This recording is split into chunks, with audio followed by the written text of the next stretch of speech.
Hi good evening. நாங்கள் fish market போய் fish வாங்கிட்டு வந்துட்டோம். இது ஒரு டைப் ஆஃப் ஃபிஷ்ஷு, இது ஒரு டைப் ஆஃப் ஃபிஷ்ஷு. இது என்ன ஃபிஷ்ஷுனாலும் எனக்கு தெரியாது.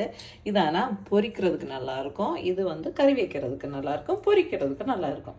இவ்வளோ நாங்கள் சாப்பிட போகிறதில்ல. இதெல்லாம் 1 வீக்குக்கு வேண்டி வாங்கி டப்பாவாக அடைச்சி வச்சுருவோம். தண்ணி ஊற்றி ஃப்ரீசரில் போட்டுருவோம். அப்போ வந்து நல்லா ஃப்ரெஷ்ஷாகவே இருக்கும். அதாவது நல்லா கழுவிட்டு அப்புறமா அதை போட்டுட்டு தண்ணி ஃபுல்லாக நிரம்ப வச்சு ஃப்ரீசரில் போட்டால் இன்னும் நல்லா ஃப்ரெஷ்ஷாக இருக்கும். நீங்களும் பண்ணி பாருங்கள், நல்லா ஃப்ரெஷ்ஷாக தான் இருக்கும். நான் எப்போவுமே அப்படி தான் ஸ்டோர் பண்ணுறது.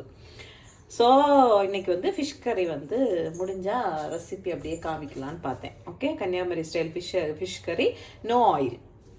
ஃபஸ்ட்டு பொரிக்கிறதுக்கு மீன் கொஞ்சம் எடுத்து க்ளீன் பண்ணிவிட்டு, நான் வந்து உப்பும் மஞ்சளையும் போட்டு நல்லா க்ளீன் பண்ணிவிட்டு அப்புறமா மசாலா போட்டு வச்சுட்டேன். அப்போ குழம்பு வச்சு அது முடியும்போ பொரிச்சோன்னா இது கொஞ்சம் மேரினேட் ஆகியிருக்கும்ல, ஆல்மோஸ்ட் 1/2 hour ஆகிடும் எப்படியும். ஸோ வந்து ஃபிஷ்ஷில் வந்து என்னெல்லாம், நான் வந்து காஷ்மீரி மிளகு பொடி தான் போடுறேன். ஏன்னா வந்து மற்ற மிளகு பொடி எங்களோட ரொம்ப காரம், இப்போ பாப்பாவுக்கு கொடுக்க முடியாது. அதனால் காஷ்மீரி மிளகு பொடி, அப்புறம் கொஞ்சோண்டு பெப்பர், அப்புறமா என்ன மஞ்சள் பொடி, உப்பு, இஞ்சி பூண்டு பேஸ்ட்டு அண்டு கருவேப்பிலை, அது கூடவே தேங்காய் எண்ணெய் கொஞ்சம் போட்டு மிக்ஸ் பண்ணி இதை வச்சுருக்கிறேன். இது கொஞ்சம் நேரம் இருக்கட்டும். அப்படியே மீன் டைமில் நம்ம வந்து ஃபிஷ்ஷுக்கு மசாலா ரெடி பண்ணிடலாம். இது வந்து கொஞ்சோண்டு ஒரு பொடி ப்ரிப்பேர் பண்ணுவேன் எப்போவுமே மீனுக்கு. வந்து கொஞ்சம் வெந்தயம், கொஞ்சம் ஜீரகம், கொஞ்சம் ஓமம். இது வந்து வயத்துக்கு நல்லது அப்படின்னு சொல்லிட்டு இதை ப்ரிப்பேர் பண்ணி லைட்டாக எண்ணெய் எதுவுமே யூஸ் பண்ணுறதில்ல.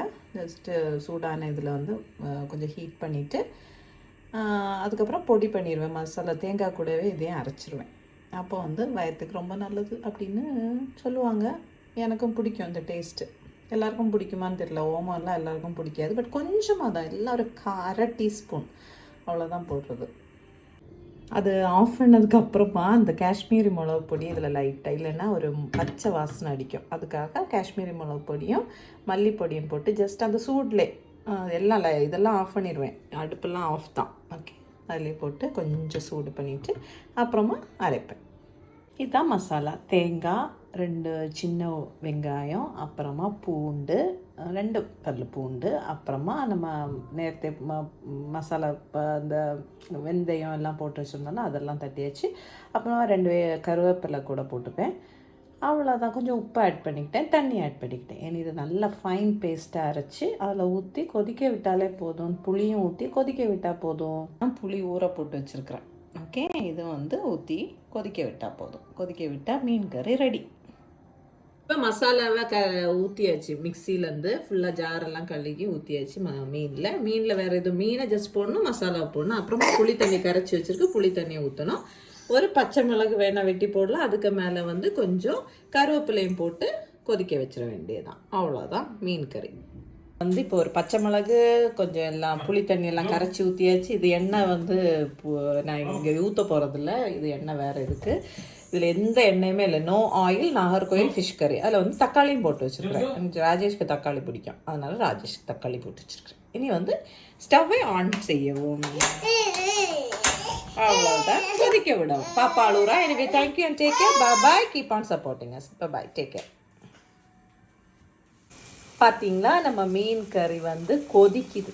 கொதித்து இது நல்லா வற்றி வரும்போது அந்த மசாலா எல்லாம் நல்லா பிடிச்சி செம்ம டேஸ்ட்டாக இருக்கும். அப்படி தானே? அவ்வளோதான். நான் கொஞ்சம் மூடி வச்சுருக்கிறேன்.